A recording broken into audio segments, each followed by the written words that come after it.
Entonces, el tema entonces, yo les decía, los conceptos de patrimonio, familia y hereditas son conceptos absolutamente entrelazados, porque el patrimonio está referido, como yo les decía, a todo lo que viene del pater, a todo lo que se ha recibido del pater. Entonces, eso es lo que conforma la totalidad. En un principio era la totalidad de los bienes, se refería más que nada a los bienes, a las cosas, digamos, corporales, ¿verdad? Pero en el patrimonio ingresa también, con posterioridad, la noción también de los bienes que tenemos nosotros, que no son corporales y que son los derechos, ¿m? Las acciones y los derechos. Ustedes cuando vean el derecho sucesorio se van a dar cuenta que cuando la ley de las 12 tablas refiere a la herencia, usa la palabra familiam. Familiam, terminada en M, está referida justamente a todo lo que conforma la hereditas y está referida tanto a cosas como a las personas, es decir, a todo lo que está involucrado en la familia, ¿m? Que es lo que se transmite toda la familia. Entonces, las cosas, las personas. Entonces, cuando nosotros ahora hablamos de derechos patrimoniales, vamos a estar refiriéndonos a todos aquellos derechos que de alguna manera son susceptibles de una apreciación económica, valorables económicamente. Por eso vamos a hablar de derechos reales y de derechos de obligaciones o creditorios o obligacionales o personales. Los que son extrapatrimoniales son todos los derechos, todo lo referido al derecho de familia, fundamentalmente, porque son valores y conceptos que no se traducen económicamente. Y por ese motivo es tan importante, ¿no es cierto?, que ustedes puedan entender las clasificaciones jurídicas.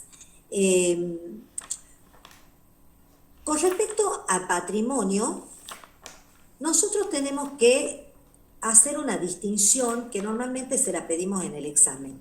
¿Cuál es la diferencia entre el concepto de patrimonio que tiene el derecho moderno y el concepto de patrimonio de los romanos? Es muy importante entender que para el romano el patrimonio es siempre y necesariamente de carácter positivo, es decir, está constituido por cosas y por bienes, pero no por deudas. Todo lo que no integra, todo lo que sean deudas, o sea, todo lo que es negativo no integra el patrimonio, o sea, existe, por lo tanto, personas que no tienen patrimonio cuando ese patrimonio tiene más deudas que créditos. Los modernos, siguiendo la doctrina francesa de Aubry y Roux, consideran que el patrimonio es un atributo de la personalidad. Entonces, al ser un atributo de la personalidad, no existe ninguna persona que carezca de patrimonio. Es decir, todas las personas, necesariamente todo ser humano, aún el más indigente, tiene un patrimonio. Entonces, el ejemplo clásico que decían, hasta la persona harapienta, hasta la persona el mendigo, tiene un patrimonio que está conformado por sus ropas, por sus harapos. Bueno, ese es el concepto francés de lo que es el patrimonio. Por lo tanto, ¿no es cierto?, no existe ninguna persona que no tenga patrimonio. De tal manera que tampoco podría transmitirse de una persona a otra persona inter vivos, es decir, entre personas vivientes, un patrimonio completo. O sea, yo no me puedo deshacer totalmente de mi patrimonio porque es atributo de la personalidad, no puedo directamente hacerlo. Bueno, y vamos a ver entonces que los romanos tienen un concepto totalmente diferente de patrimonio, porque el patrimonio abarca solamente los valores positivos, es decir, las cosas, los bienes, los créditos, las acciones, pero de ninguna manera lo que sea deudas, porque lo que son deudas no nos corresponde, no entra en el patrimonio, dicen los romanos. Entonces, para Roma, para el romano, hay personas sin patrimonio. ¿Quiénes son las personas sin patrimonio? Los esclavos, por ejemplo, que no pueden tener patrimonio. Que tengan un peculio y administren un peculio no significa que eso sea su patrimonio, no tienen patrimonio. Los hijos de familia tampoco tienen, todas las personas que son alieni juris tampoco tienen patrimonio. Están en la misma condición patrimonial en la que se encuentra un esclavo, porque no tienen patrimonio. El único titular de un patrimonio es el pater familia. A su vez, el patrimonio en el derecho romano puede ser transmitido íntegramente inter vivos. No, o sea, porque nosotros, mortis causa, sí transmitimos la totalidad del patrimonio porque se abre la herencia y ahí es la transmisión de la totalidad del patrimonio. Pero los romanos, para los romanos no. Para los romanos existía esa posibilidad de que bueno, era obvio que el patrimonio se trasladaba completamente cuando la persona fallece, pero inter vivos también es factible que esto ocurra. ¿Cuándo ocurre esto? Ustedes ya han tenido las clases con la doctora Rosa Luz y saben que cuando, por ejemplo, una mujer sui juris posee dueña de un patrimonio, propietaria de un patrimonio, se casa con la modalidad cum manu, es decir, contrae unas justas nupcias sujetándose a la mano de su marido, todo su patrimonio pasa al marido, porque ella se sujeta, se somete, sufre una capitis deminutio mínima porque pasa de ser una sui juris a una alieni juris, o sea, se sujeta al marido y con ella pasa todo su patrimonio. Ese es un caso de transmisión universal del patrimonio inter vivos.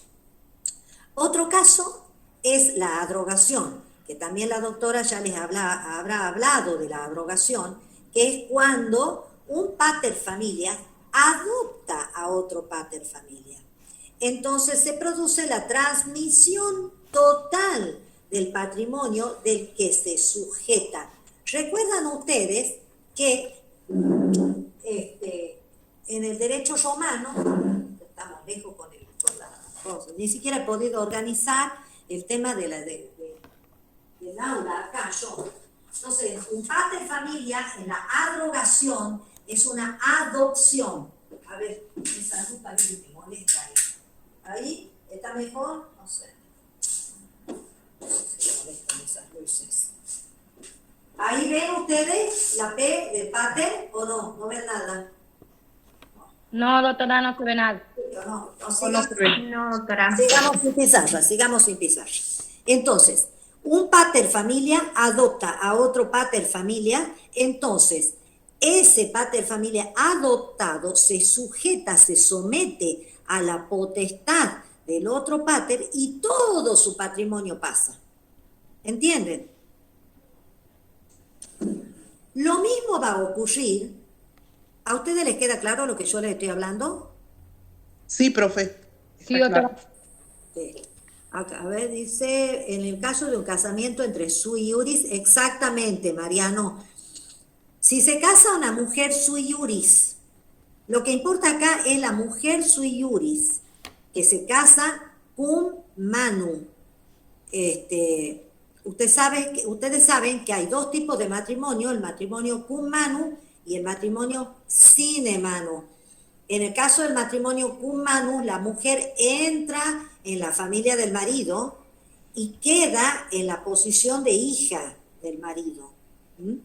Entonces, si ella era una cabeza libre, era una sui juris, Pero si se casa con Manu, ella pasa a ser alieni iuris. Y por lo tanto todo su patrimonio se sujeta, ¿no es cierto?, y entra en la familia del marido. ¿Les queda claro todo?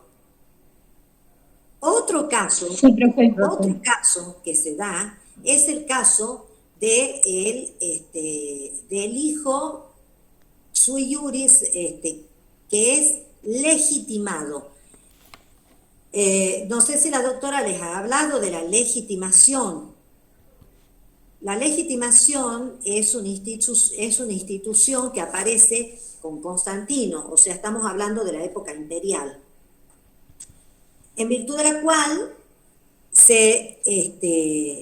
el pater puede adoptar a su propio hijo natural, habido con la concubina, porque los hijos nacidos de uniones que no eran legítimas, o sea, que no eran hijos matrimoniales, digamos, esos hijos, si el padre y la madre eran ciudadanos libres, nacían libres y sui iuris, o sea, nacían sin sujetos a ninguna potestad, porque no pueden estar dentro de la familia de la mujer, de la madre. Ellos no nacen dentro de la familia de la madre, pero tampoco, al no estar en justas nupcias, pueden estar sujetos al pater. Por lo tanto, nacen sui iuris, pero son hijos naturales, digamos, son hijos habidos de fuera de matrimonio. Entonces, ellos no tienen derecho a la herencia, nada. Entonces, Constantino decide implementar el sistema de la legitimación, o sea, que el pater pueda admitirlo como hijo legítimo a su hijo natural. Y eso, ¿qué significaba? Que si el hijo es un hijo, por supuesto, una persona, un hombre que tiene su propio patrimonio, entonces en el proceso de legitimación se sujeta, o sea, siendo un sui iuris, pasa a ser alieni iuris, porque al ser legitimado entra como hijo de su propio padre, y por lo tanto, si tiene un patrimonio, ese patrimonio ingresa totalmente también bajo el dominio de su padre. Y entonces en estos casos tenemos una transmisión total de un patrimonio completo de inter vivos, o sea que no es por causa de muerte. ¿Se dan cuenta? Bien. Entonces, ustedes ahí tienen las tres diferencias importantes que hay entre el patrimonio moderno y el patrimonio de la época del Roma. Entonces, el patrimonio moderno es un patrimonio que está compuesto por valores negativos y por valores positivos, porque está compuesto tanto por las deudas como por los créditos. En cambio, en el derecho romano no se admite un patrimonio con valores negativos. Si hay más deudas que crédito, entonces esa persona no tiene patrimonio. Segundo, el patrimonio en el derecho moderno es un atributo de la personalidad. Bien, entonces no puede existir persona sin patrimonio. En el derecho romano sí pueden existir personas sin patrimonio. Y finalmente, en el derecho moderno solamente se puede transmitir la totalidad del patrimonio mortis causa, es decir, por causa de muerte, o sea, la herencia. En cambio, en el derecho romano podemos transmitir la totalidad del patrimonio tanto inter vivos como mortis causa. Y los casos de transmisión total del patrimonio son esos que acabamos de mencionar. ¿Bien? Bueno, como yo no he tenido ni tiempo siquiera de buscar el programa, yo más o menos voy siguiendo lo que va dentro de la bolilla. Ahora, vamos a entrar entonces al patrimonio. Entonces en el patrimonio nosotros tenemos cosas y tenemos créditos. Bueno, Esto ha hecho, ¿no es cierto?, concluir, digamos, a los autores modernos, que nosotros podemos hacer una clasificación de derechos reales y de derechos personales. Los derechos reales van a estar referidos a las cosas y los derechos personales van a estar referidos a las relaciones entre personas, o se llama derechos creditorios u obligacionales. ¿Cuál va a ser la importancia de diferenciar estos dos tipos de derechos? Ustedes en el programa van a tener unas cuantas bolillas de derechos reales y van a tener otras tantas de derechos personales u obligacionales. Entonces, ahora vamos a entrar primero a analizar, por eso hablamos del patrimonio. Dentro de los derechos patrimoniales tenemos derechos reales que se diferencian de los derechos personales. Los derechos reales son aquellos en los cuales hay una inmediación de la persona con respecto a la cosa. Entonces, nosotros vamos a tratar en estos derechos reales con un sujeto que es el titular del derecho real y una cosa directamente de esta relación, que no le podemos llamar relación porque las relaciones son solamente entre personas, pero bueno, pero esta situación entre una persona y una cosa es justamente lo determinante y característico de un derecho real. En cambio, los derechos personales, nosotros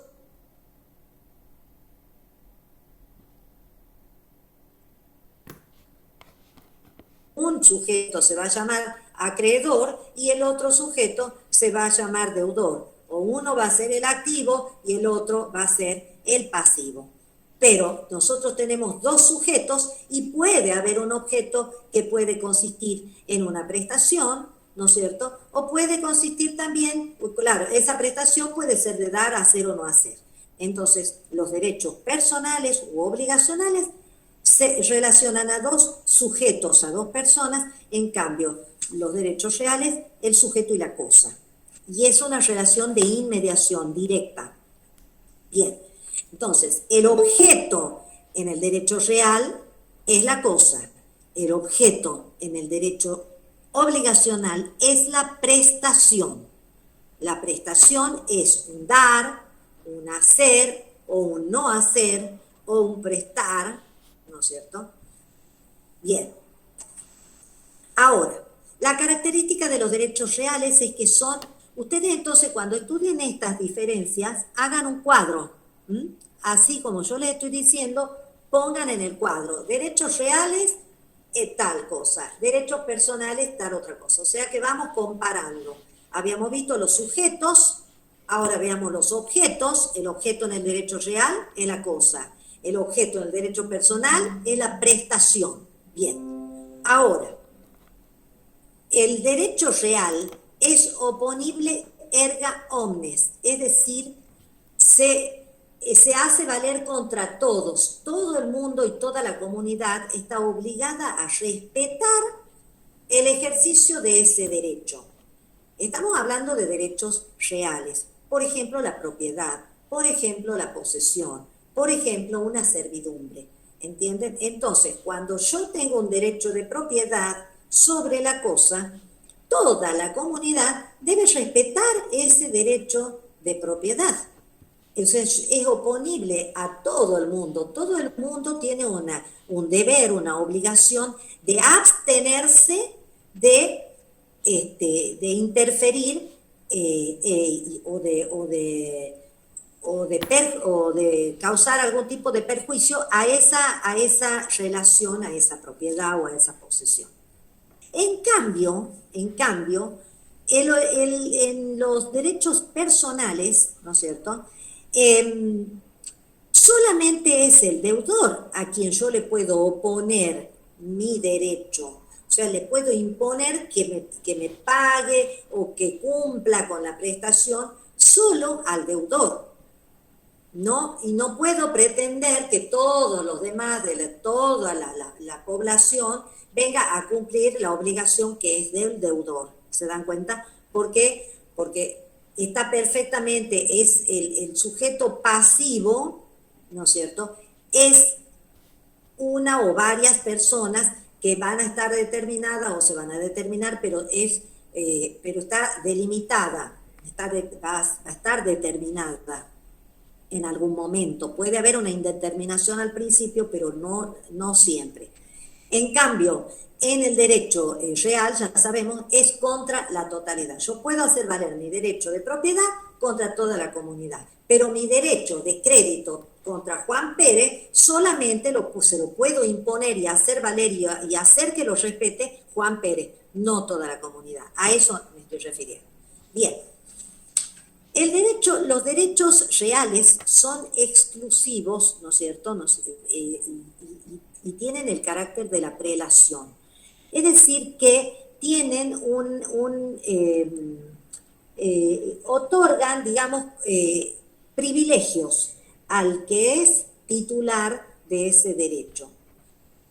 A lo que me estoy refiriendo es que si yo tengo una garantía, por ejemplo, real, por ejemplo, una hipoteca, o sea, a mí se me ha garantizado un crédito con una hipoteca sobre una casa, yo tengo inscrita la hipoteca a favor mío.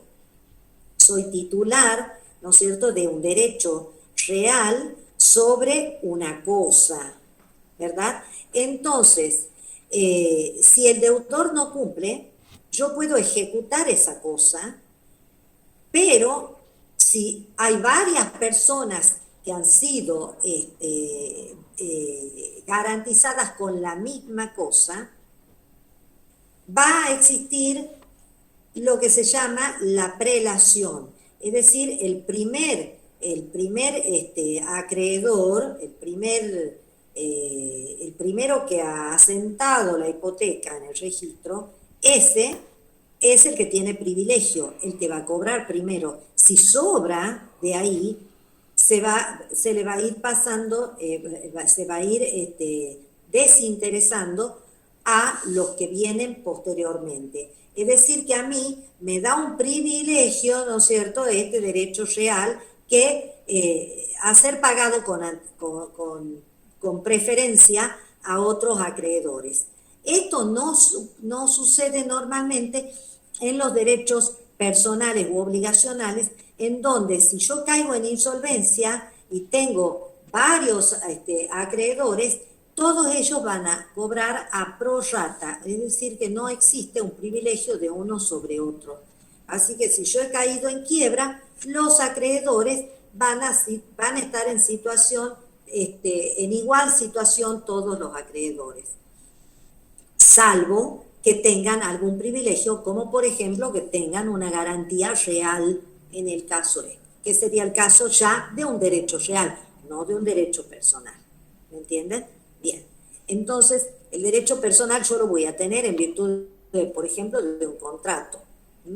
Entonces, los acreedores de distintas obligaciones directamente van a ir a cobrar a lo que les quede, a lo que se reparta en igualdad de condiciones. Bien. La característica también de los derechos reales es que son perpetuos. Yo compro para siempre, hasta que decida vender. Y el que lo comprará para siempre. Es decir, los derechos reales son perpetuos. Entonces yo tengo la posesión, la tendré hasta que quiera tenerla. Tengo la propiedad y la tendré hasta que quiera tenerla. ¿Por qué? Porque son perpetuos. En cambio, los derechos obligacionales o derechos personales son esencialmente temporales. Yo tengo un crédito, ¿no es cierto? Yo tengo una deuda por un tiempo determinado. No es de por vida las deudas. Existe el instituto de la prescripción liberatoria, en virtud de la cual, ¿no es cierto?, transcurrido determinados plazos sin que se ejecute la obligación cae. Ahora, ¿cómo opera el tiempo con respecto a los derechos reales y cómo opera con respecto a los derechos personales? El transcurso del tiempo lleva a que pueda afianzarse y que puedan adquirirse los derechos reales. Esto es el caso de la posesión continuada que me puede llevar a obtener la propiedad. Ustedes saben que existe lo que se llama la usucapión o la prescripción adquisitiva, que significa que si yo tengo la cosa y la uso a través del tiempo, sumado a la buena fe, sumado al justo, o sea, sumado a distintas situaciones, al conocimiento de todo de esa posesión, yo mantengo la posesión de la cosa y entonces yo, transcurridos determinados plazos y determinados requisitos exigidos por la ley, me hago propietario de la cosa. Ustedes habrán visto los juicios de prescripción, que existen juicios de prescripción adquisitiva para adquirir la propiedad de inmuebles que se tienen durante 10 años, 20 años, depende de la situación. En cambio, los derechos personales, ¿cómo incide el tiempo? El tiempo no incide en adquirirlos, sino justamente en perderlos.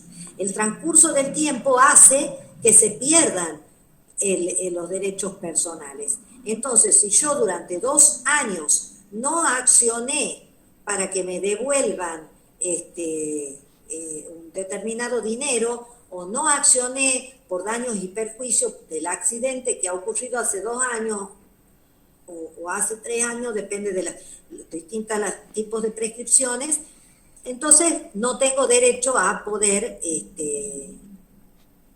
ay, ¿qué me está diciendo? Ay, me ha aparecido un cartel ahí, no sé qué es. Bueno, ¿me comprenden lo que les quiero decir? O sea, que el transcurso del tiempo hace que yo adquiera derechos reales, pero hace que yo pierda derechos personales. O sea, que si a ustedes los intiman a pagar, por ejemplo, los impuestos de 10 años atrás, ustedes pueden oponer una excepción que se llama prescripción. Se ha prescripto, solamente me pueden cobrar 5 años para atrás, no me pueden cobrar 10 años para atrás, ¿comprenden? Entonces, eso es lo que está significando que se pierden con el transcurso del tiempo. Bien. Y los derechos reales, ¿no es cierto? En la época del derecho romano se podían transmitir, depende más o menos libremente, depende de la situación, de qué cosa sea la que transmito. Pero los derechos personales en las épocas antiguas de Roma no se podían transmitir, no existían las cesiones de derechos. Pero luego sí se fueron admitiendo y hoy en día nosotros usamos muchísimo el instituto de la cesión de créditos y de la cesión de derechos. Bueno, ese cuadrito tienen que estudiar ustedes para poder saber la diferencia entre los derechos reales con respecto a los derechos personales. ¿Les ha quedado claro hasta acá? Sí, profe. Sí, profesora. Perfecto. Sí, muy claro. Ahora vamos a entrar entonces en las cosas. A ver si no me dejo, ¿alguno está con el programa ahí? Yo creo que no me estoy... Sí, profe. Sí, profe. Bueno, vamos con las cosas. Vamos a analizar.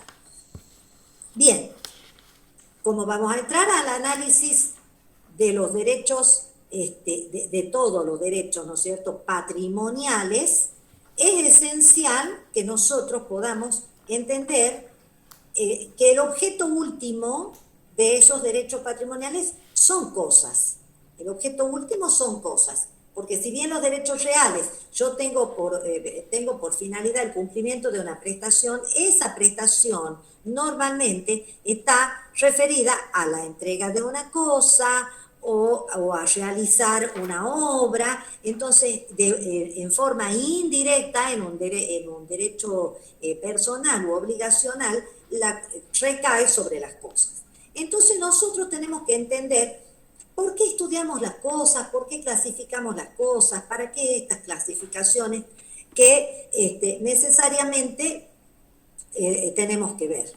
Y que la van a ver ustedes en los derechos reales.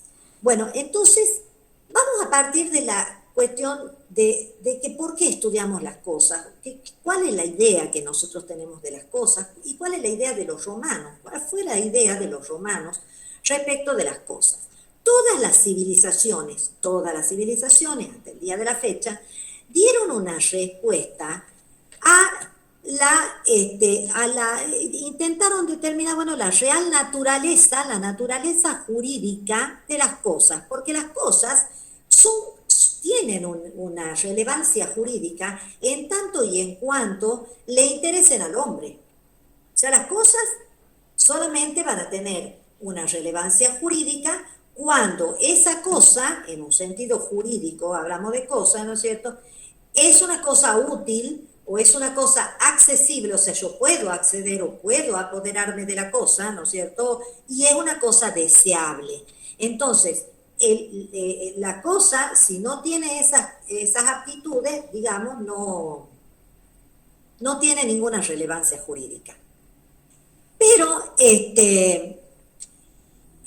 todas las civilizaciones trataron de encontrarle digamos, una significación, dar una respuesta jurídica al mundo, a todo el mundo que nos rodea. Bien, entonces los romanos tuvieron su propia idea de las cosas y clasificaron a las cosas según el estatus que ellos mismos le dieron a las cosas. Entonces le atribuyeron, conforme a la idea que ellos tenían de las cosas, le atribuyeron un determinado estatus jurídico, es decir, la significación social que tienen las cosas. Y esa significación social está dada normalmente por el interés económico que presentan esas cosas o el interés práctico que presentan. Y eso tiene que ver con la idiosincrasia, con la cosmovisión y con la forma de vida. Entonces, por ejemplo, ustedes van a ver que los incas le daban enorme importancia porque tenía un sentido económico a las llamas. Ustedes ven que los indios no matan las vacas porque las tienen como un animal sagrado. Bueno, entonces, ¿cuál es la significación? Es una significación religiosa. Entonces ellos no pueden, ¿no es cierto?, someter a un tráfico jurídico a una vaca. ¿Se dan cuenta? Bueno, entonces los romanos, en el tratamiento jurídico de las cosas, hicieron incidir dos variables. Una, la variable económica, ¿no es cierto?, el aspecto económico, el factor económico, y por el otro lado el factor religioso. Y en virtud de esos factores, clasificaron las cosas. No es que ellos se dedicaron, o sea, sí, los juristas, los jurisconsultos del siglo III, ellos sí hicieron las clasificaciones, pero en realidad los romanos no se dedicaron a, ya saben ustedes, a hacer clasificaciones, teorizaciones ni nada, sino que simplemente le daban un tratamiento diferente a los distintos tipos de cosas. Entonces, desde el punto de vista económico, si nosotros hacemos valer el principio de la economía, nosotros vamos a encontrarnos con que las cosas podían ser mancipables o no. ¿Me entienden? O sea, manquipi o nec manquipi. Vamos a ver, ustedes van a leer en el manual, ¿no es cierto?, las diferencias y ya lo vamos a analizar un poquito. Después diferenciaron entre cosas muebles y cosas inmuebles. Esa también nosotros la tenemos a esa distinción, pero cada vez tiene menor importancia económica. Obviamente la distinción entre res mancipi o nec mancipi, esa ha perdido total relevancia jurídica ya en la época de Justiniano. Bueno, después, haciendo valer el factor religioso, ellos consideraban que había cosas que estaban dentro del comercio y cosas que estaban fuera del comercio, pero no entendiéndose el comercio simplemente como acto de comercio, sino como cualquier acto jurídico. no podían, las res incommercium, eran aquellas que podían ser objeto de negocios jurídicos, no necesariamente de carácter comercial. Las res extra commercium eran aquellas que no entran en el tráfico jurídico. Bien, esos, y ahí vamos a ver que ellos clasificaban en las cosas sagradas, las santas, las religiosas, y todo eso, entonces, está teniendo en cuenta el factor religioso, ¿no es cierto? Ese también es un criterio que fue siendo descartado. Ahora, ¿cómo nosotros conocemos la idea de bienes que tenían los romanos? Y los conocemos nosotros a esa idea de bienes a través de lo que nos ha llegado, de las instituciones más modernas de ellos, que son las únicas que nos llegaron a nosotros, ¿no es cierto? Las últimas, las más tardías, las de la época imperial fundamentalmente. Y luego también a través de la significación etimológica de las palabras que usamos. Cuando nosotros hablamos de interés pecuniario, ¿a qué estamos refiriendo al interés pecuniario? Estamos refiriendo a la riqueza. Económico. Claro, económico, a la riqueza. Pero ¿de dónde viene? ¿De dónde viene eso? ¿De los peculios? Viene de pecus. ¿Y qué era pecus? Eran las ovejas. Era el ganado que tenían ellos. ¿No es cierto? En las épocas más arcaicas, en las épocas más antiguas, pecus era el ganado ovino. Entonces de ahí, con la palabra pecus, empezaron a relacionar, ¿no es cierto?, lo que tenía que ver con la riqueza. Y de ahí va a venir peculio, y de ahí va a venir pecuniario, o sea, todo lo que tenga que ver, ¿no es cierto?, con la riqueza. ¿Se dan cuenta? O sea que la significación de la etimología de las palabras es la que nos lleva a entender o a interpretar la significación y digamos el valor que se le daba a los distintos bienes. ¿Por qué nos importa saber esta clasificación de los bienes? Porque respecto de algunos bienes se podrán hacer algunos negocios, respecto de otros no se podrán hacer algunos negocios, respecto de unos podré responder, tendré responsabilidad en el caso de incumplimiento, respecto de otros no, ¿no es cierto? Depende si se pierde o no la cosa. Montones de situaciones que cuando nosotros vayamos viendo toda la materia, vamos a caer en el análisis de la cosa. Bueno, pero a ver, si se pierde el caballo blanco de San Martín cuando ha caído un rayo y yo lo había puesto dentro del contrato que le voy a entregar, eso hace que quede subsistente el contrato o hace que se extinga el contrato. Y bueno, obviamente que se va a extinguir porque es justo el caballo blanco de San Martín, que es una cosa determinada, específica, no es un caballo. Entonces yo tendré que entregar otro caballo, ¿me entienden? Bueno, entonces todas estas circunstancias hacen que nosotros analicemos la clasificación de las cosas. Bien. Entonces, ¿qué vendría a ser cosa? Cosa es todo objeto del mundo exterior al hombre. Es todo objeto. Y esas cosas tienen o no tienen importancia jurídica según que les interese, que sean importantes para el hombre.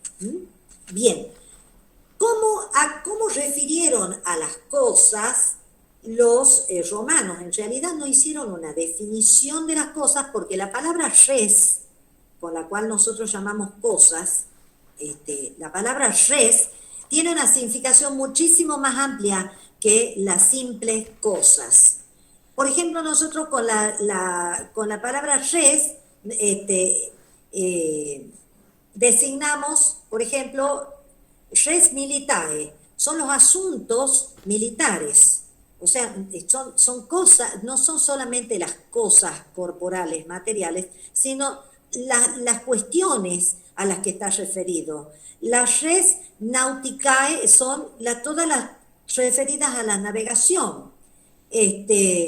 Las res rústicas están referidas a todo lo que tiene que ver las cuestiones agrícolas, ¿se dan cuenta? Entonces la palabra res no necesariamente hacía alusión exclusivamente a la cosa material, al objeto material que cae bajo la acción de nuestros sentidos. Bien, ahora bien, vamos a empezar a hablar un poquito de la clasificación de las cosas. Entonces, la primera clasificación que nos aparece es la de la clasificación en cosas res in patrimonium o extra patrimonium. ¿Cuál es la idea? ¿Cuál era la idea? La idea era de definir cuáles son las cosas que pueden entrar en un patrimonio y cuáles son las cosas que no pueden formar parte del patrimonio de nadie. Pero ese tipo, esta clasificación, que fue la primera clasificación que se decía in nostro patrimonium, extra nostro patrimonio, o sea, dentro de nuestro patrimonio o fuera de nuestro patrimonio, no era una clasificación importante. ¿Por qué? No era precisa en realidad. ¿Por qué? Porque hay cosas, ¿no es cierto?, que no están en el patrimonio, pero que sí podrían estar. Y aparte, porque quedan fuera de esta noción, ¿no es cierto?, cosas que no están en el patrimonio, como las res nullius, que son las cosas de nadie, o las res derelictae, que son las cosas dejadas, abandonadas. Y bueno, esas cosas estuvieron en un patrimonio y pueden llegar a estar en el patrimonio de otro. En este momento están abandonadas o son cosas de nadie. Entonces, ¿puedo decir que esas cosas son cosas extra patrimonium, que están fuera del patrimonio? No, porque no es que por sí mismas esas cosas no están en el patrimonio, ¿entienden? Entonces, se decide dejar este criterio de clasificación y adoptar otro criterio de clasificación, según que las cosas en sí mismas sean susceptibles o no de ser objeto de un negocio jurídico. Y entonces, conforme a eso, podemos dividir a las cosas en res in commercium y res extra commercium. O sea, las cosas que están dentro del tráfico jurídico y las cosas que están fuera del tráfico jurídico. Esas res extra commercium, o sea, las que están fuera del tráfico jurídico, ustedes tienen que ir haciendo los cuadritos. No le hago el cuadro ahí yo porque la verdad es que si no lo pueden leer no sirve. Esas res extra commercium, ¿no es cierto?, pueden estar fuera del tráfico jurídico por dos razones. Por razones divinas, porque acá nosotros estamos haciendo valer el factor religioso. Entonces, por razones divinas o por razones humanas. Por razones divinas, hay cosas que están fuera del tráfico jurídico porque son santas, otras porque son sagradas y otras porque son religiosas. Entonces tenemos sacras, santas y religiosas. Vamos a ver cuáles son esas cosas y cómo sería y cuál es la importancia de esto. Porque el derecho romano es un derecho que viene, o sea, el derecho romano muy antiguo, estaba unida prácticamente la religión a la ley y a la moral. O sea que todos los actos, perdonen chicos, que estoy agotada. He salido muy temprano, no he descansado, no he llegado así a dar la clase. Entonces, discúlpenme. Entonces, las cosas que están fuera del tráfico jurídico porque son santas, sagradas, lo son porque han sido consagradas a los dioses superiores. El romano es un hombre, es un ser esencialmente religioso. Y toda la religiosidad del romano va a impregnar a su derecho. Entonces existen res sacrae, son las cosas sagradas. ¿Por qué son sagradas esas cosas? Porque han sido consagradas en virtud de una decisión del cuerpo de los comicios, o un senado consulto, una constitución, o algún magistrado, a instancia de un magistrado, un pontífice las ha consagrado. O sea que se consideran en realidad cosas que son propiedad de las divinidades, son propiedad de los dioses esas cosas, por lo tanto nosotros no las podemos hacer entrar en el tráfico jurídico. Esas cosas se consagran. Por ejemplo, ¿cuáles son? Son los templos, los predios donde están esos templos, los terrenos, las cosas que se usan para el culto dedicadas a los dioses superiores. Los dioses superiores son los dioses de la ciudad. Los dioses inferiores son los dioses familiares. Ya vamos a ver.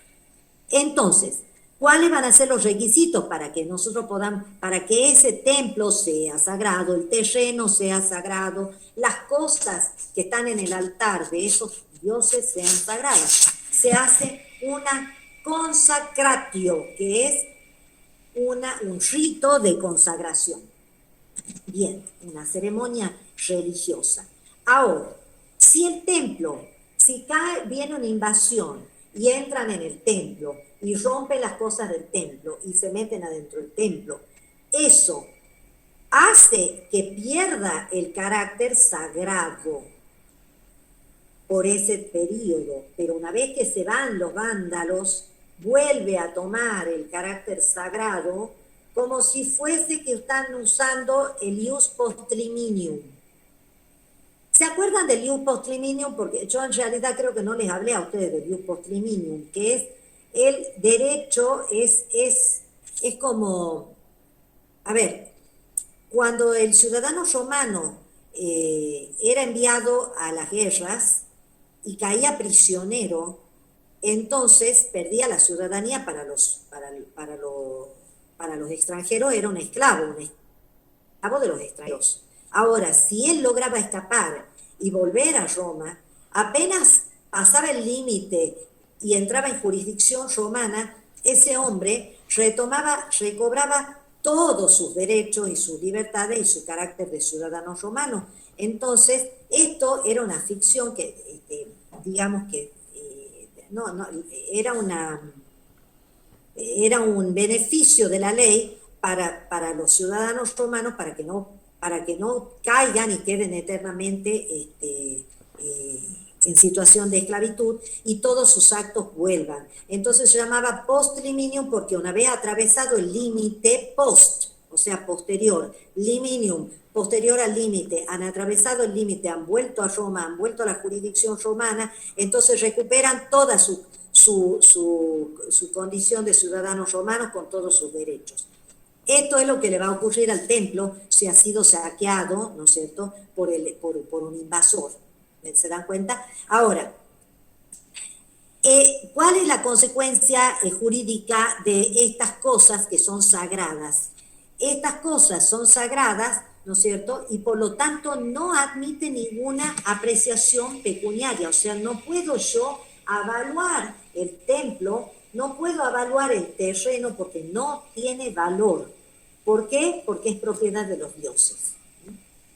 Entonces, obviamente, no puedo hacer ningún tipo de negocio jurídico con respecto a las cosas consagradas a los dioses, ¿no es cierto? Y cualquiera que viole a un templo o a las cosas que hay en el templo, ¿no es cierto?, es directamente declarado sacer, es decir, ¿no es cierto?, que ha cometido una pena, un delito que merece la pena de muerte y que aparte de eso, o la pena de muerte, y si no es la pena de muerte, directamente es una pena infamante. Entonces, si lo declaran infame el ciudadano, es algo muy grave, porque ese ciudadano no puede ni siquiera acceder a la carrera de los honores. ¿Bien? Entonces, estas cosas van a estar protegidas a través de acciones y de interdictos. Y vemos nosotros que la única forma de poder hacer que algún elemento de lo que está dispuesto para los dioses lo saquemos de esa condición y lo podamos ingresar al tráfico jurídico, requiere el rito de la execratio, es decir, es el rito contrario. O sea, el uno era la consacratio para consagrarlo a los dioses, y este se llamaría la execratio, es decir, que es un rito por el cual le quito esa consagración. También tenía que ser hecha por el pontífice. Bien, entonces esas son las cosas sagradas. ¿Cuáles son las cosas santas? Las cosas santas son las puertas de la ciudad y las murallas de la ciudad. De tal manera que aquel que viole y que ingrese o que se vaya a través trepando las murallas de la ciudad o violentando el acceso en las puertas de la ciudad, ese comete injuria.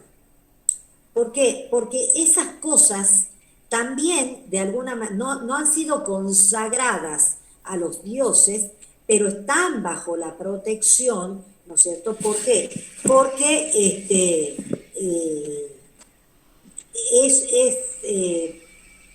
porque se requería proteger la seguridad de la ciudad. Entonces, por eso se las declara santas, porque nosotros tenemos que evitar los contrabandos, ¿no es cierto?, el ingreso de ladrones trepando los muros o que se escapen. Entonces es como que de alguna manera las cosas santas tienen una finalidad, que es la finalidad de la seguridad de la ciudad. Bien.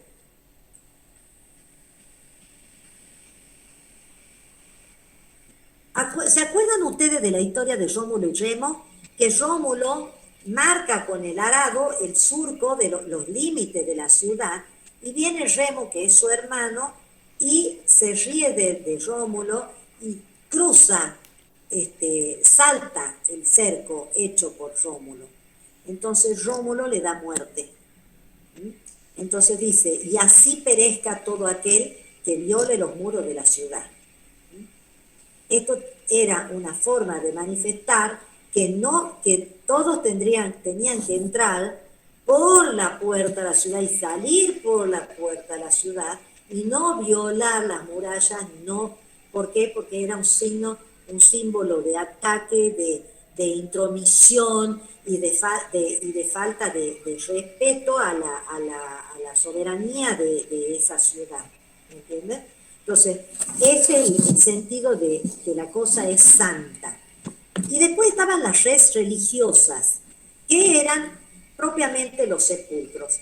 Es decir, que eran los lugares en donde habían inhumado un cuerpo humano. No importa que ese cuerpo sea de un esclavo. Entonces, para que la cosa sea religiosa, la red religiosa, tenía que estar depositado en ese terreno o en esa edificación el cuerpo de un ser humano o las cenizas. De que el requisito importante es la inhumación. ¿Y por qué se consideran estas cosas están consagradas a quienes? A los dioses inferiores. ¿Y quiénes son? Son los ancestros de cada una de las familias, que entonces pasan a un estado, cada familia los diviniza a esos ancestros. Entonces, son los dioses manes y los dioses lares.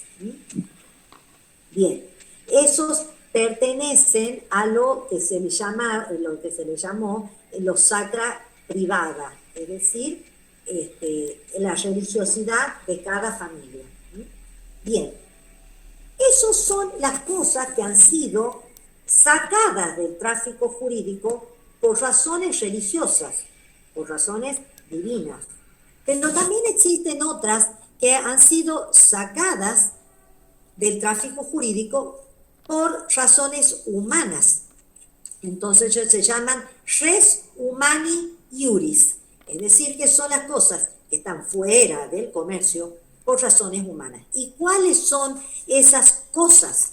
Las res comunes, las res públicas y las res universitatis.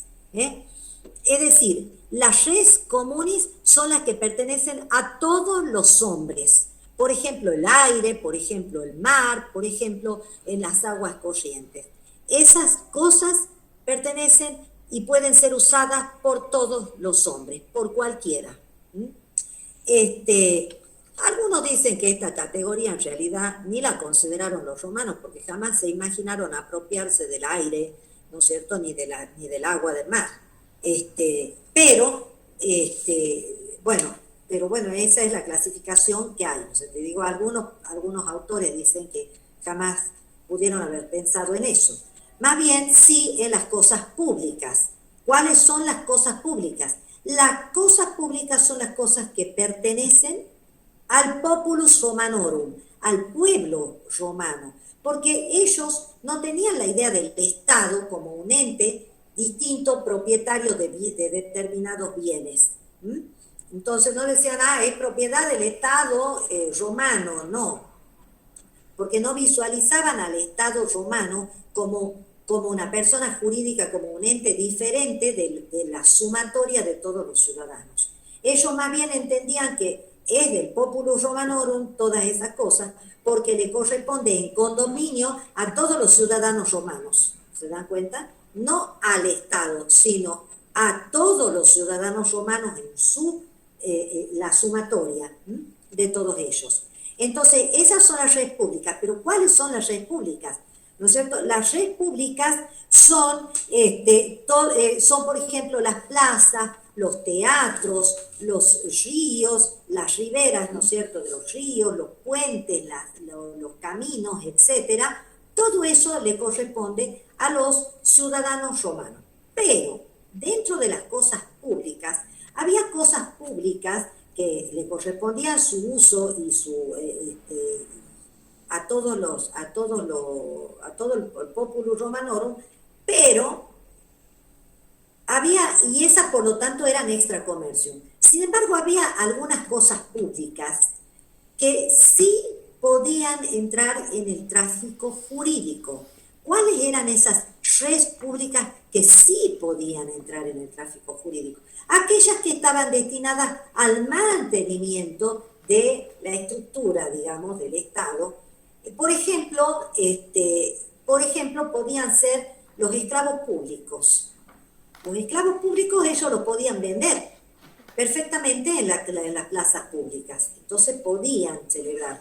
El ager publicus, es decir, las tierras ganadas, también ellos las podían distribuir y disponer de alguna manera, si bien no pasaban a conformar el dominio de los romanos, eran cosas públicas de Roma, del populus romanorum, pero que sí entraban en el tráfico jurídico.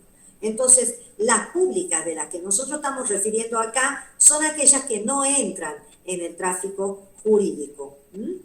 Bien. Bueno. Y después están las res universitatis, que son las cosas que pertenecen a un determinado municipio o a una corporación. Entonces también son los foros, los baños públicos, las termas o los teatros de las ciudades, de cada una de las ciudades. Entonces le corresponden al pueblo de esa ciudad para que pueda ser usado.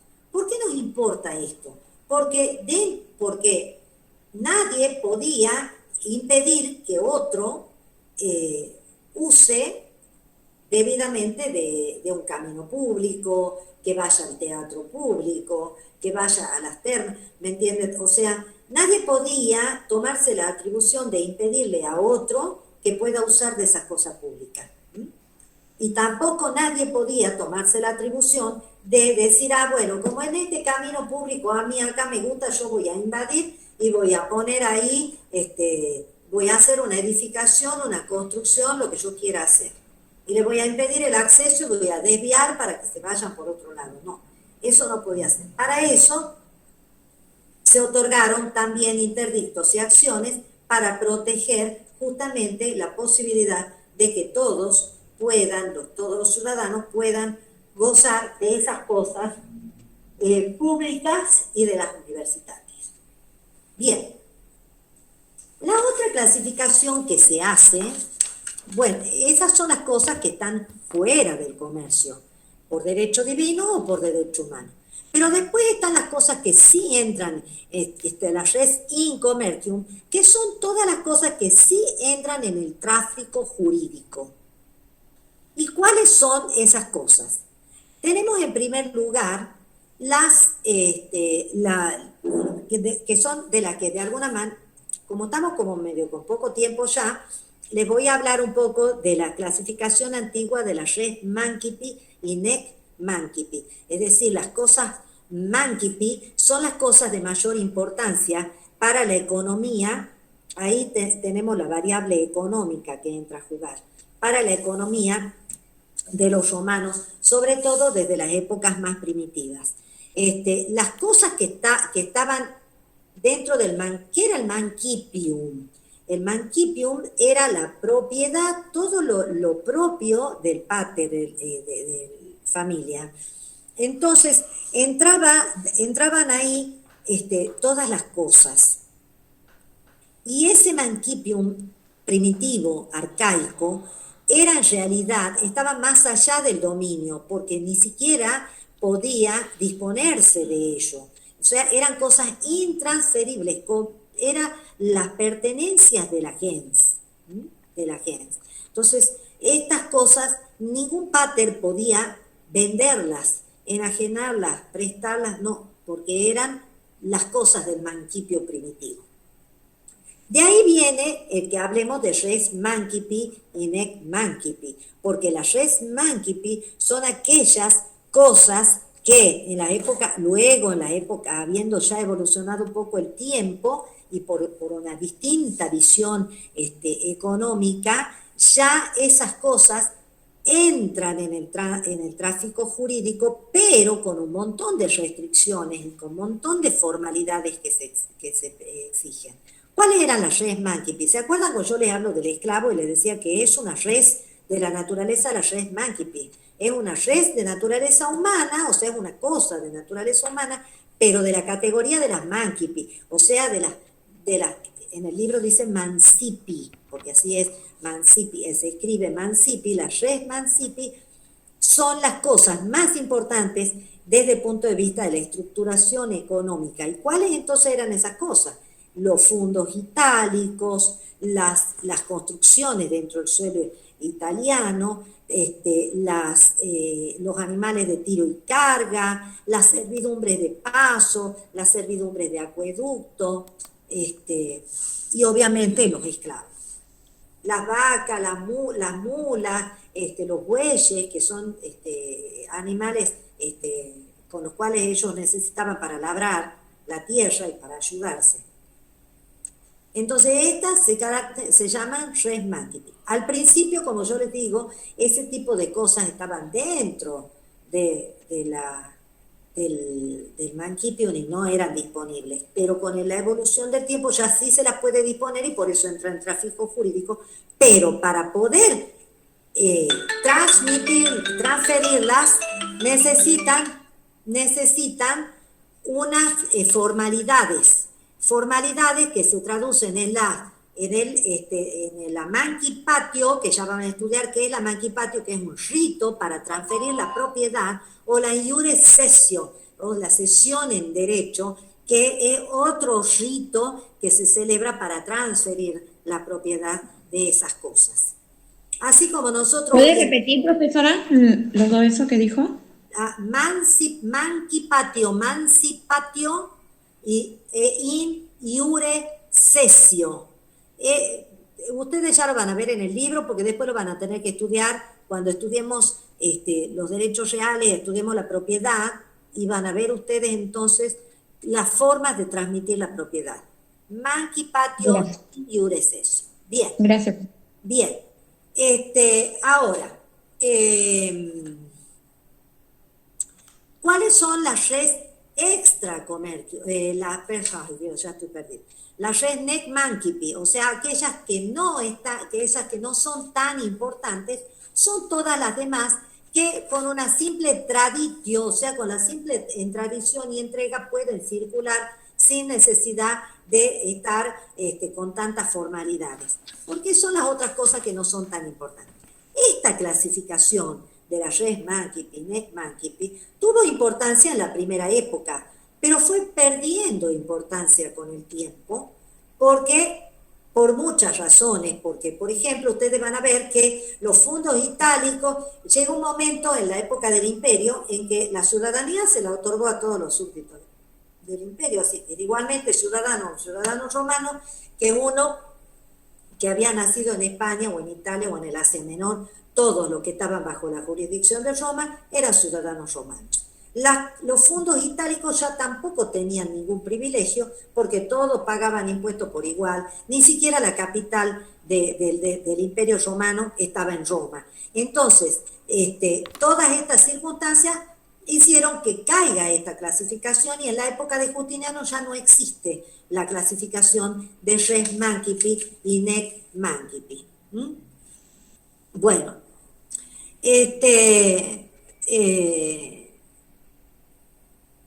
bueno, ya la cosa más genérica les he dicho.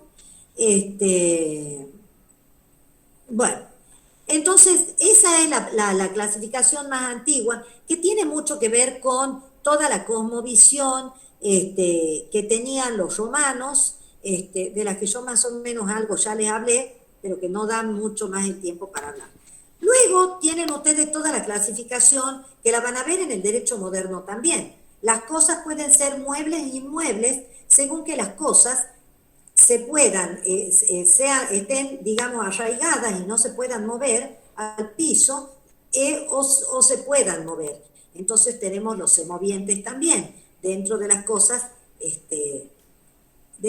que se pueden mover por sí mismas o que se pueden mover por el impulso de otras personas. Entonces las cosas inmuebles son las arraigadas y las cosas muebles son aquellas que se pueden trasladar de un lugar a otro. ¿Cuál es la importancia de esto? ¿Cuál es la importancia que tenía en el derecho antiguo? Porque las cosas muebles requerían, por ejemplo, para usucapirlas, es decir, para adquirir la propiedad por la posesión continuada, se requería a las cosas muebles solamente 1 año de mantenerlas en la posesión. En cambio, la cosa inmueble requería 2 años para poderla mantener. También se establecía que el furtum, que es una figura penal, el delito de furtum, que es el hurto, no podía recaer sobre cosas inmuebles. Bien, y bueno, y por supuesto entonces que se otorgaban interdictos, y estos interdictos para la protección de la posesión eran diferentes según que la cosa sea mueble o según que la cosa sea inmueble, o sea, se le daba un diferente tratamiento. Todo esto luego fue quedando, dejándose de lado de alguna manera, pero la clasificación subsistió y subsiste hasta el presente. Sin embargo, nosotros ya no le damos tanta importancia, porque antes nosotros tenía importancia el inmueble en el sentido de que era como tenía un valor trascendente, y por lo tanto nosotros, por ejemplo, los inmuebles no lo podemos transmitir si no lo hacemos a través de una escritura pública, y esas escrituras tienen que estar inscritas en registro inmobiliario. Pero ustedes pueden entender que existe un pendrive o la información contenida en un pendrive así puede llegar a ser muchísimo más valiosa que un inmueble, que una casa o que una finca, ¿me entienden? Entonces, hoy en día esa clasificación realmente tampoco tiene importancia. Bien. Después tenemos las res corporales e incorporales. ¿Cuáles serían las res corporales? Las cosas materiales, aquellas que caen bajo la acción de los sentidos y se pueden tocar. Y las otras cosas inmateriales son las cosas que se inteligen. Se inteligen, es decir, que nosotros, que consisten en algo jurídico, ¿no es cierto? Por ejemplo, el usufructo, ¿no es cierto?, es una res incorporal. La herencia o las servidumbres son res incorporales. Es decir, que los derechos son res incorporales.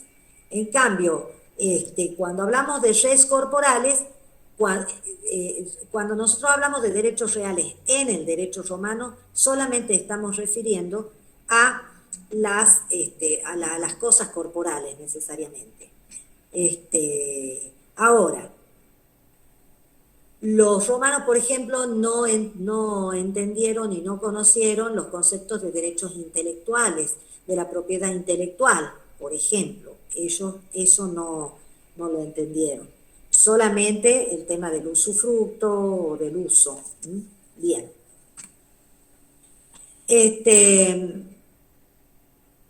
Bueno.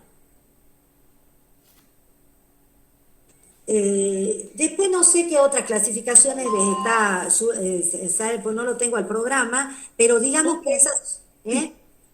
Cosas consumibles, no consumibles, cosas fungibles, no fungibles, claro, ahí está. y divisibles e indivisibles. Claro, las cosas consumibles y no consumibles usted tiene que poder definir a qué efectos. Las cosas consumibles son aquellas que en su natural, o sea, la única forma de usarlas es consumiéndolas. Por ejemplo, el dinero o, por ejemplo, los alimentos. Entonces, se consumen se consumen en el primer uso normalmente o con pocos usos. En cambio, las no consumibles están destinadas a continuar, a durar, por más que esas cosas se vayan deteriorando y hasta se destruyan también finalmente, pero están destinadas a durar. No es lo mismo que yo use el dinero, que es una cosa esencialmente consumible, o que me coma los alimentos, a que use una vestimenta que la puedo usar 1 año, 2 años, 3 años, 4 años, 5 años, a la misma vestimenta, porque en algún momento se va a romper, se va a transformar en un harapo, o no servirá más, pero eso tiene duración. Entonces, esa es la cuestión. Pero ¿cuál es la importancia de esta clasificación? Que va a haber cosas respecto de las cuales no se pueden hacer contratos. Entonces, ya vamos a analizar, cuando veamos los distintos contratos, que hay contratos reales que solamente se hacen respecto de cosas consumibles, y otros que necesariamente la cosa no tiene que ser consumible. ¿Entienden? Entonces, ese es el interés de la clasificación. Las fungibles y no fungibles está dada por la característica de la cosa. Si la cosa puede ser cambiada por otra de la misma especie y calidad, o sea, son las cosas que se miden, que se pesan, que se cuentan. Entonces, son esas cosas que yo puedo cumplir una prestación con otra cosa, pero de la misma especie y calidad. Por ejemplo, una cosa fungible, aparte del dinero, que también es fungible, tenemos dinero porque yo te entrego un billete de 1.000 pesos, pero vos me vas a devolver dentro de 2 meses otro billete que no es ese que yo te acabo de dar, de 1.000 pesos, o me devolverá 10 billetes de 100 pesos, que vale lo mismo. Entonces, es fungible, el dinero es fungible. Pero también es fungible, por ejemplo, las cosas que se pesan, por ejemplo, la harina, el trigo, el azúcar, el vino, ¿no es cierto? Algunos metales, ¿no es cierto? Los metales, ¿por qué? Porque yo te entrego 1 kilo de oro. 1 kilo de oro, vos me devolverás después 1 kilo de oro en otra forma, no importa, pero no va a ser el mismo kilo.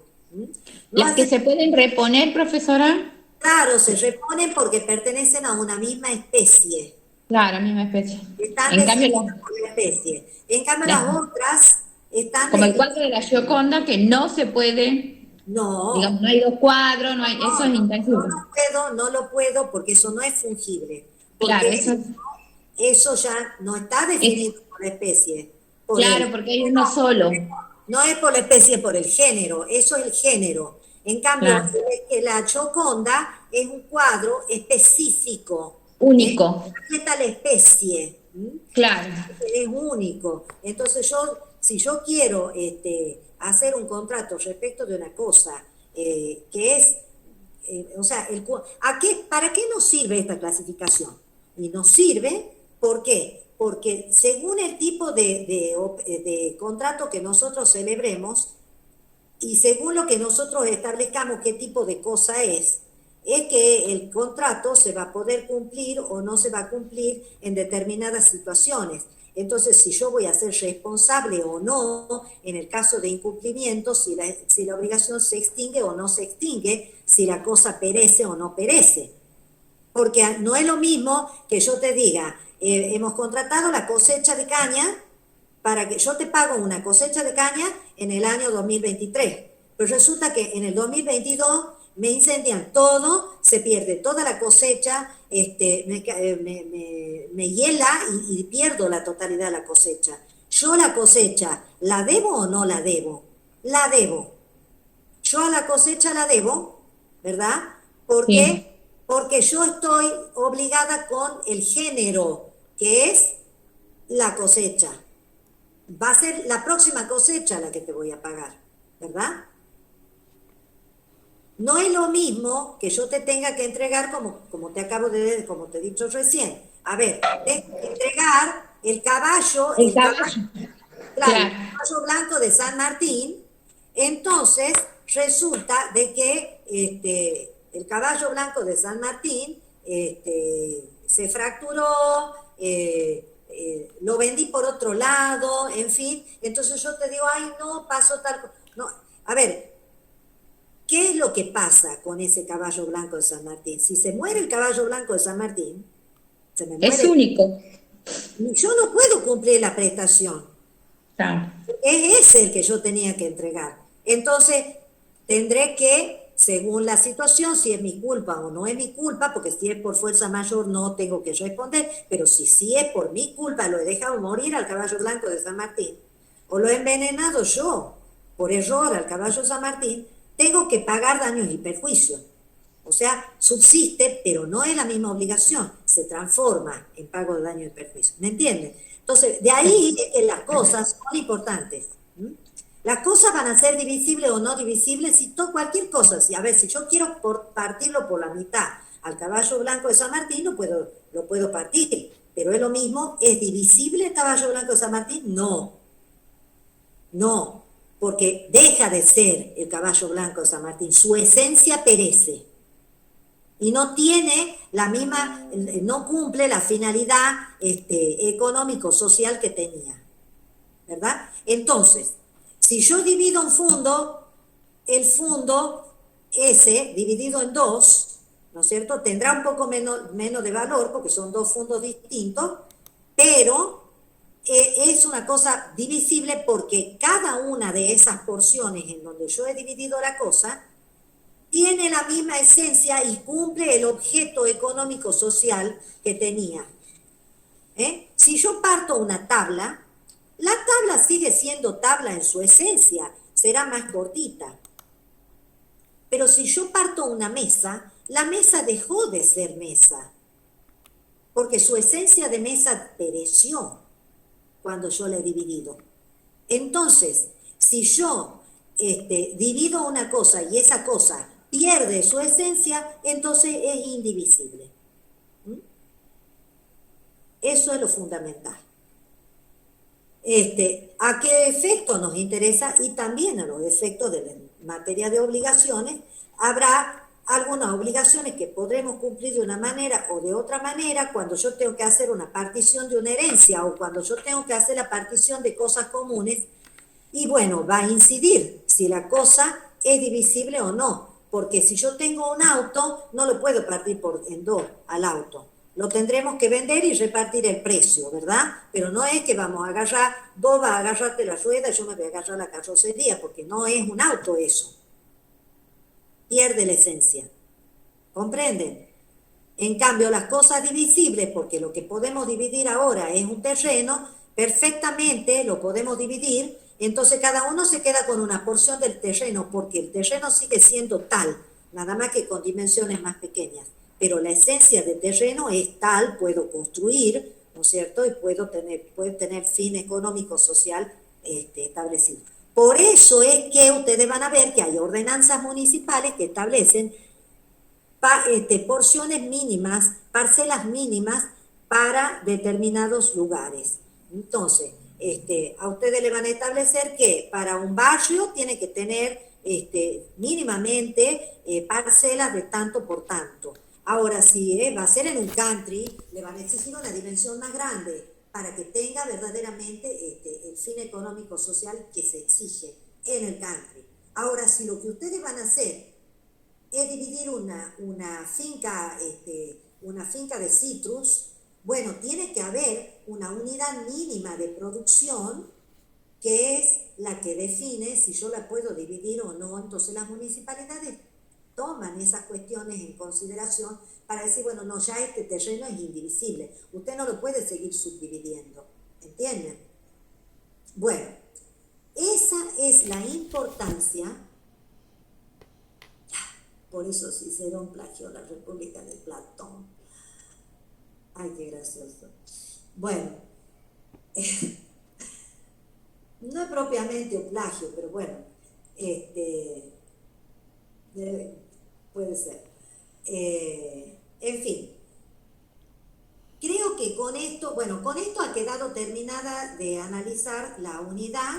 Espero que les haya quedado claro. Es una bolilla muy fácil, simplemente ustedes tienen que tener esos conceptos claros y entender cada concepto y para qué sirve, o puedo dar un ejemplo, ¿verdad?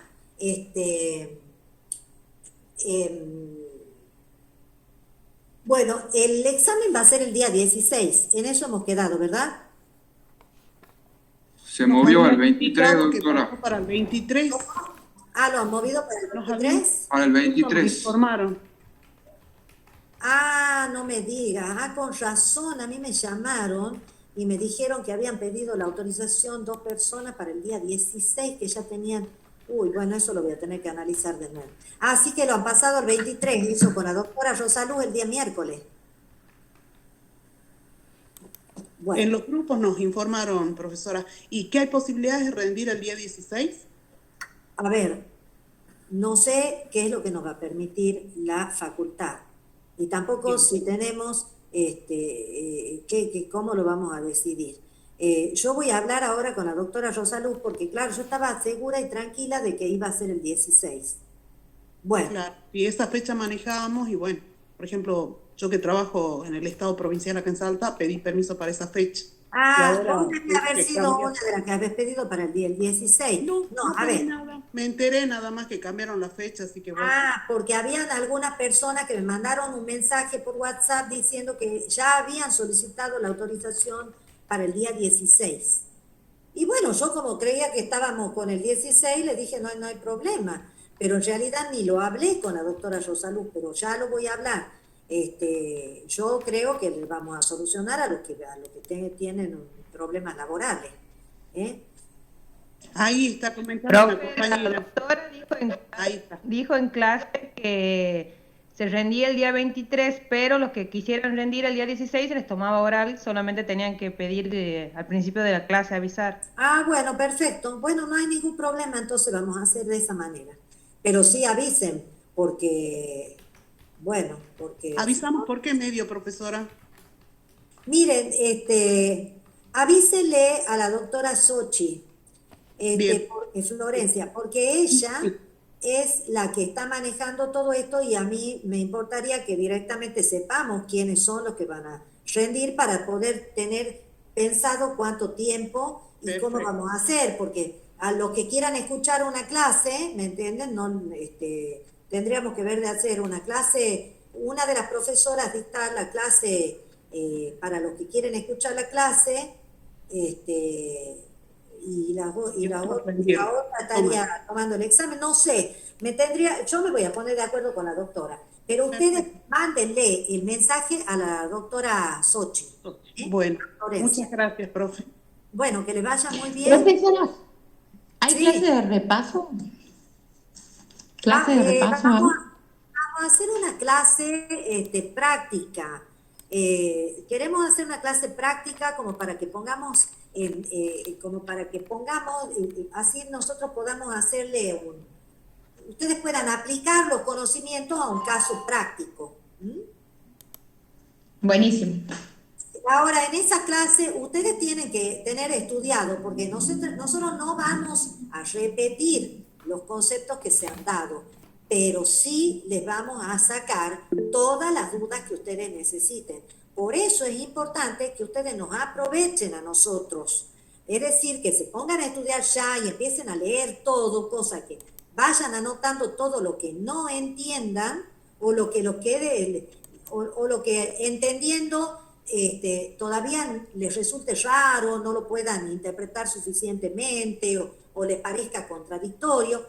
Entonces, todo eso de tal manera que nosotros les podamos solucionar todas esas dudas a ustedes antes del examen. Bien. Muy bien. La clase se terminó. Si hay alguien más que quiere hacer otra pregunta, me avisan, así ya, si no, damos por finalizado. Muchas gracias, profesora. Claro, muchas gracias. Vayan Clara, bien. profe. Chao. Muchas Chao, profe. Muchas gracias. Hasta luego. Cierro entonces. Chao.